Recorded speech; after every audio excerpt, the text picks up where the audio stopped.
We spoke to you briefly about that, didn't we, Steven Gerrard? And where do you think he'll go next? We heard from Matt Holland earlier on. He said maybe take some time out from football. What do you think? Do you know what?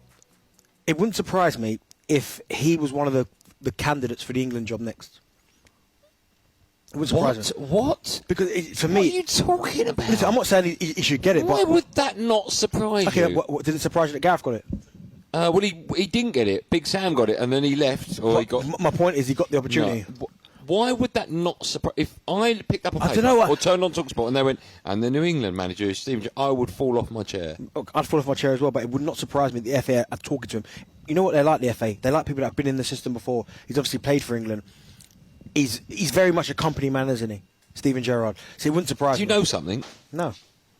Or do I? No. I just think that he could be one, certainly, after Graham Potter. Not after Graham Potter, after Gareth Southgate.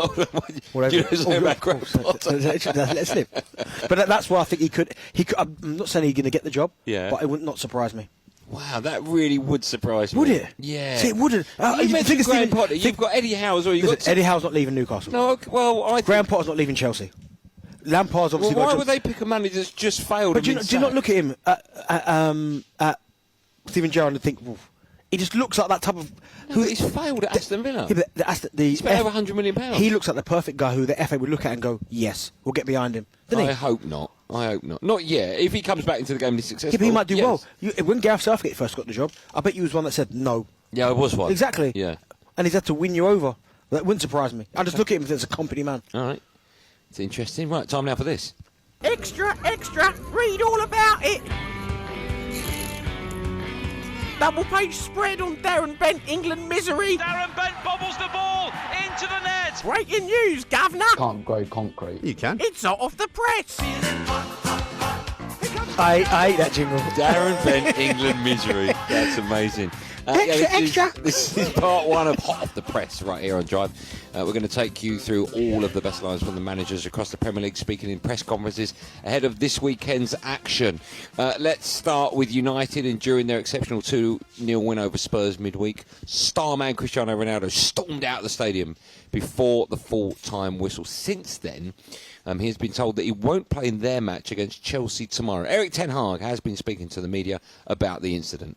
Have a reflection for him, but I think it's also for everyone else. It's I set a warning in the start of the season, and then and the next time it has to be consequence. Otherwise, when you are living together, when you playing together, and football is a team sport, and so you have to fulfill certain standards. And I have to control it. Eric, did he refuse to come onto the pitch on Wednesday night? Yes.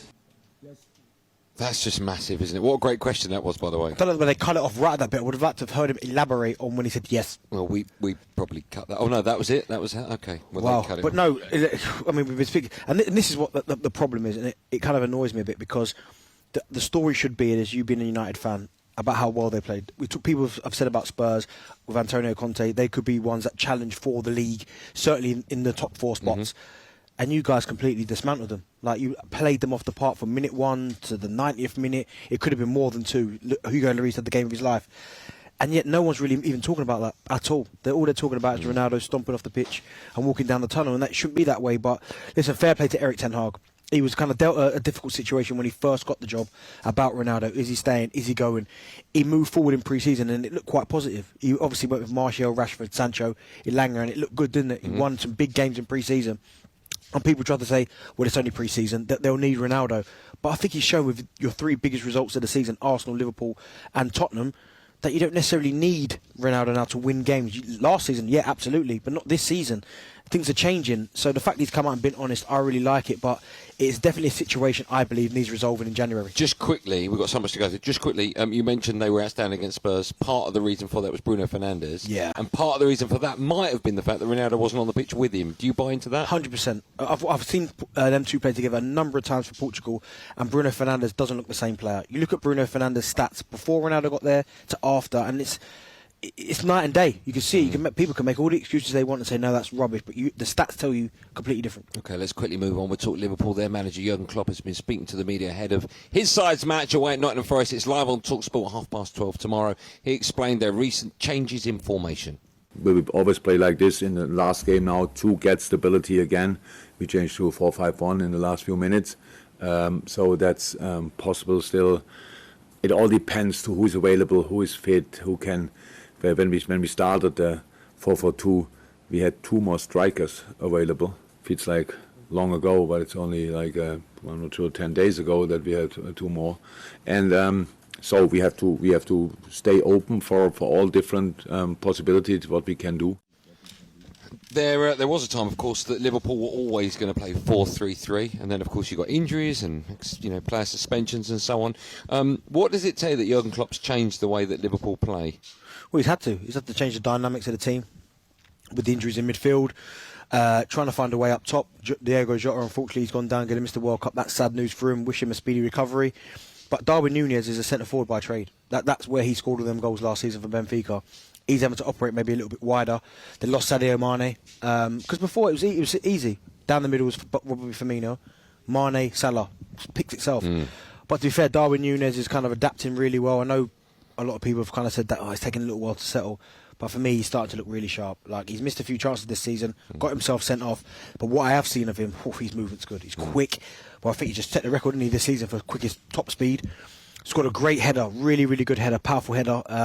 So he seems to be getting better and better. But yeah, fair play to Jurgen Klopp. A lot of people thought that they had one way and one way only of playing, but usually that was good enough. He's shown this season now that they've got off to a slowish start, that he's not too kind of stubborn. He's got to find a different way of playing. He's certainly doing that. And now back-to-back wins they've got. talkSPORT Drive with Andy Goldstein.